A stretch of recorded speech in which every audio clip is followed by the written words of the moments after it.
boys. There were no cars and trucks back then. Well, at least not where we were living. It all started way, way back. Back to a time when I was just a small boy. A time when everyone fished the seas. They planted their own vegetables and spent their falls cutting wood and getting it ready to haul out when the ponds froze over. Pretty much everyone had a horse or a cow or some sort of animal back in those days. Well, let's get to the story, I suppose. I remember it well. Winter was coming on and there was lots to do to make sure everything was ready for when the snow started. There was wood to chop up and stow away. The boats had to be hauled up and secured. The nets had to be all put away, and we had to make sure that there was enough hay for the cattle to eat. Who knows, winter could be a long one. No one could afford to get sick, especially this time of year. Like I said, I was only a small boy, about 5 or 6 years old, I guess. I'll never forget it. Oh, the fun we used to have, sliding down the hills, making snowmen, and helping Mom and Dad around the house whenever I could. I wasn't very big, but I still had to help out. Then one day, it happened. Something happened that day I'll never forget. My dad got sick. He wasn't feeling well and had to be brought to the doctor to see what was wrong. Boys, oh boys, there were no cars and trucks back then. Well, at least not where we were living. People had to get to the doctor the best way they could. Whether it be by horse and sleigh, walking, or any other way they could. The nearest doctor to our town was 5 miles away. Anyways, I wasn't sure how he got there at the time, but he made it. Things weren't looking good for Dad. I used to hear my mom late at night praying to God to help him stay alive. She would wait until she thought I was asleep, and then she would cry about Dad. What are we going to do? How are we going to make it without him? These are the questions I could hear her ask. There was no cell phones back then, so it wasn't like we could call to see how he was. By this time, there was snow on the ground. It was in the middle of the week, and the word was that there was going to be a big snowstorm coming soon. I remember asking Mom, "What are you doing? Are you going away?" "In the morning, darling, we're going to get ready, and we're going to head to the hospital to see your dad before this snow comes." I was so excited, I couldn't wait. Next morning we got up and started out for the 5-mile walk to see Dad. There wasn't much snow on the ground, just enough to be able to look back and see our footprints. It was a beautiful day outside. Sun was shining, the birds were chirping. Every now and then I could see the tracks in the snow of bunny rabbits hopping across the old roadway. "We're almost there," Mom says. Finally we made it.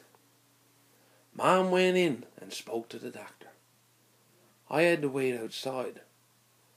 I had to wait out and sit in the chair. Then after a few minutes, out she comes crying her eyes out. I jumps up. "What's wrong? What's wrong, Mom?"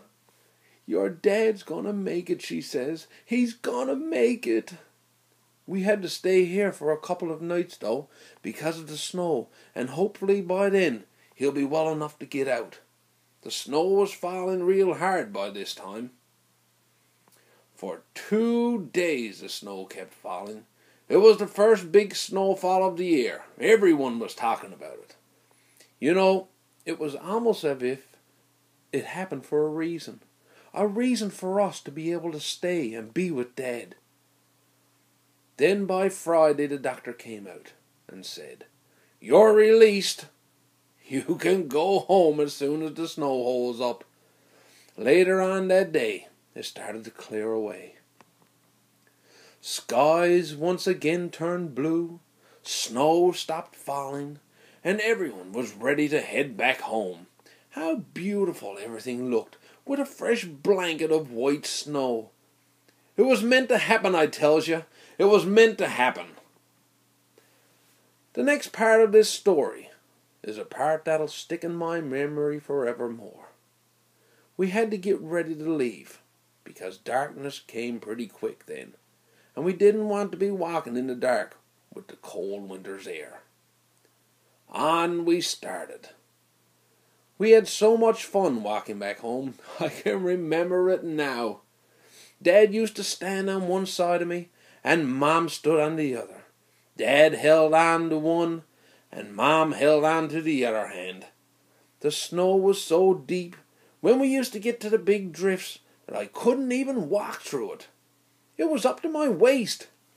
Mom and Dad would hold hands and say, "Are you ready?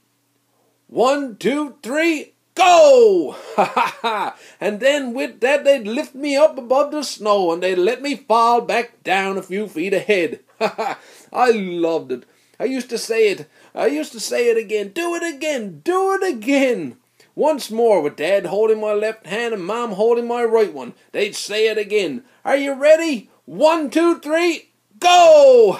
Ha ha! I'll never forget it. We finally made it back home before dark.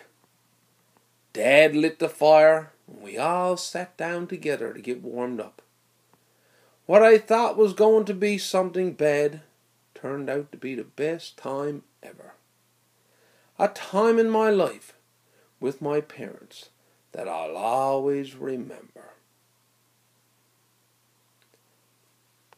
Arm in arm, hand in hand, they marched on through the snow.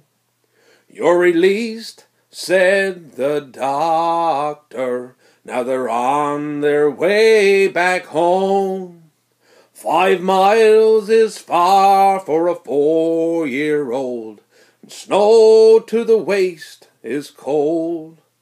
But each hand held by a parent as they lifted 1, 2, 3, go. 1, 2, 3, go. 1, 2, 3, go. The fire at home is waiting.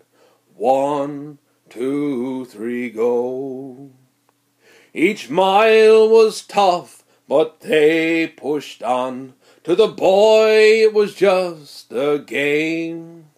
They had to get back to their home before the darkness came.